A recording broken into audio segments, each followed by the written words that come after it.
I lost the first part of the recording for this video, so I'm gonna have to do it all over again, but it's not gonna be the same. But basically, why I'm doing this video, you ask? Well, I'm gonna tell you. I had this amazing dream, as one does when you ascended to the gods. I had a dream where Shannon herself, CreepShow art, appeared in my dreams and told me that I'm gonna be good if I started doing YouTube. So, Shannon, if you're watching this, if you ever find this video, just so you know that this is all your fault, and I'm blaming you for this, okay? I redid the audio for this video. I think this is my 8th, maybe 10th time redoing it, but I'm a perfectionist. I will not let this be a poorly made audio for this video, and I will make you proud, Mom. Shannon, I will make you proud. I will not fuck it up this time, I swear. I chose a very simple topic that's been repeated at least 10 billion times in the art community on YouTube, but I'm not creative. I don't know what to talk about for my first video, so it's better to start out small than to start rambling on about stupid shit and not get anywhere. Since there's a global pandemic happening right now at the moment, if some of you didn't notice, it's been harder to gain commissions because art is a luxury and not many people want to have their persona drawn and not have enough toilet paper or food to go buy in quarantine. So this year, commissions have been very dry for me. I've only made a handful amount of commissions this year, which is sad. I was trying to make this my full-time job, but seeing how slow everything is going, I started working at my part-time job again. And that's the first thing I wanted to talk about. I know Twisted Disaster has mentioned this. I don't know if CreepShow or any other YouTuber has mentioned this as well. But when you're a commission artist, it's nice to have a part-time job on the side, just in case moments like these where this month I have 0 commissioners. I haven't done a single commissions for February, but last month I did have a lot of commissions. So it's like a slippery slope. You never know what you get. One month you'll have 10 commissioners, one month you can barely have one. That's why it's important to have a plan B, so this month you can at least pay rent and have all the necessities that you need to survive and not think about, oh shit, I'm gonna get kicked out of my apartment because I'm not getting any commissions for this month to pay my rent.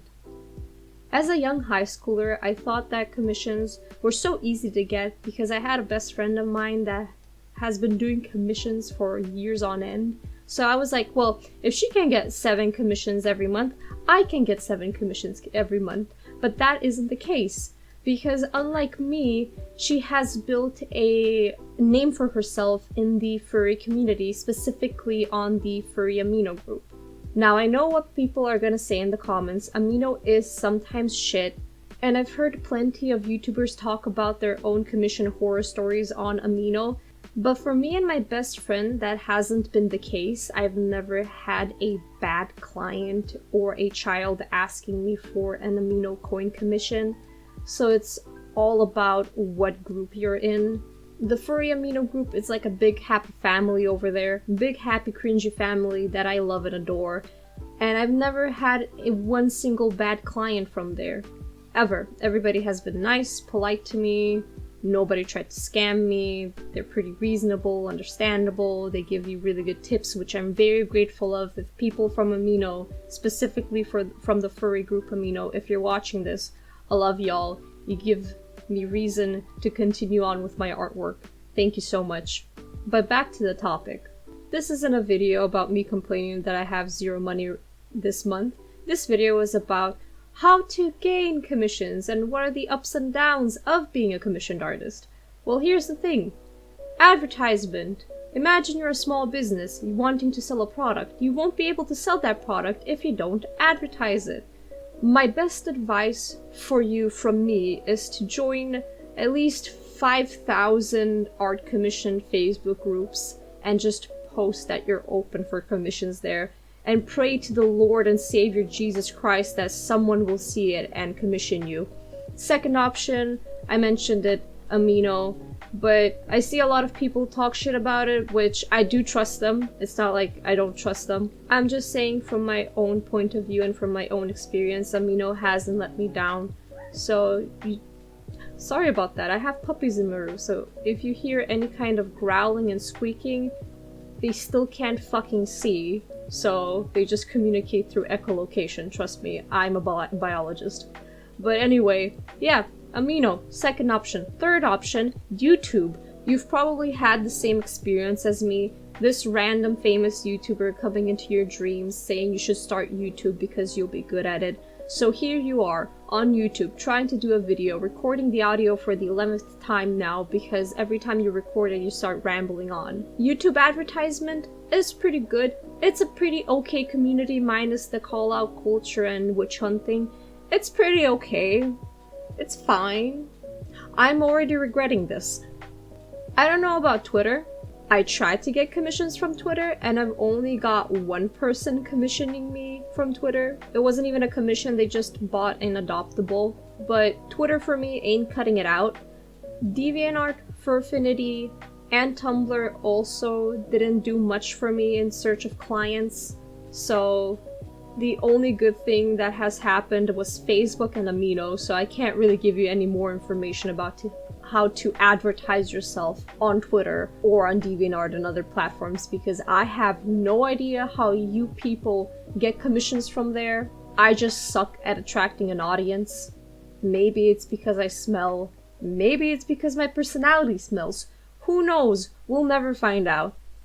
An important thing about being a commissioned artist is to have a Terms of Services, or TOS for short. Now, what is a Terms of Services? Well, it is a Word document, or any kind of document you want to put it as, where it states what you cannot draw, what are your copyrights on the drawings, basically, can people use your drawing to sell merch out of it or not, and where you stand on refunds. That is important, because some artists don't do refunds, some do.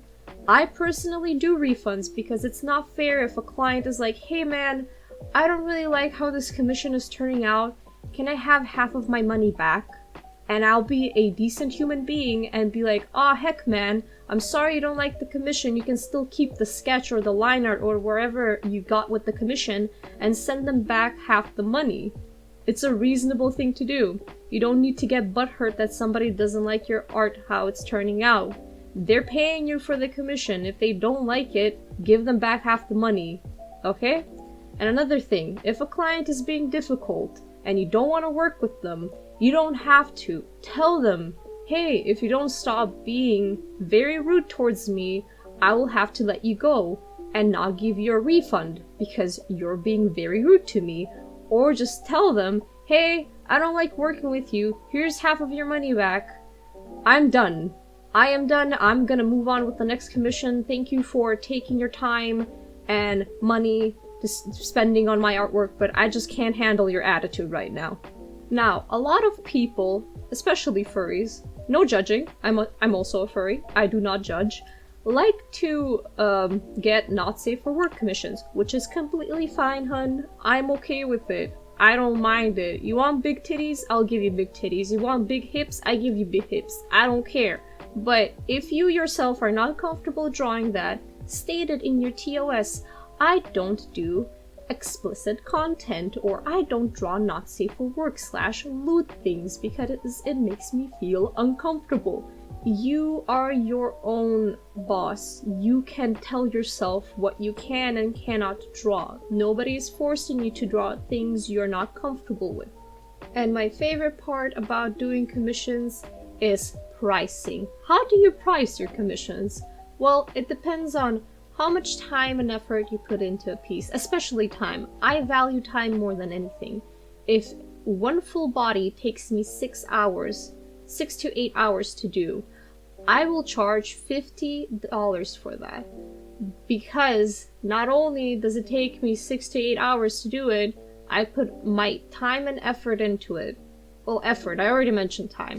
I put all my effort into this piece. So you have to value yourself, your skills, and your time you're putting into this work. Because if you do not value yourself, How do you expect people to value your work if you don't value it as much, you know? So it's important to love yourself and your work. Don't forget that. Stay mentally healthy. You can do it. You go. Do the thing. I already feel like I lost all of my brain cells on this audio. I've been recording it so much that there are no brain cells to continue on this whatever the fuck I'm talking about. But to end off this video, I'm sorry if I give really shitty advice and half-baked advice. I didn't want to go fully into detail about every single thing I mentioned, because this video will turn out to be an hour-long video if I start explaining what are my views on every single part of doing a commission and being a commissioned artist. So this is what you get for today, is this little snippet of what I think you should do when doing commissions. You don't have to follow my advice. Again, I'm just saying I work like this. I personally work like this. You don't have to work like this. You don't have to have a TOS. You don't have to give refunds. You don't have to do any of these things that I'm telling you you can do. It's your choice whether you want to implement them or not. And I'm just saying this so people can learn from it, so they can see how I do shit. So yeah. Thank you so much for listening or watching this video. I know it's just speed paint in the background of my shitty artwork, but thank you for sticking around. I hope you enjoyed this video. If not, I'm sorry for wasting your time on this video. I don't know how to end this off. I don't want to be cringy and say leave comments, subscribe, and you know, the little thingy below, whatever. I'm very scared all the time. Potatoes.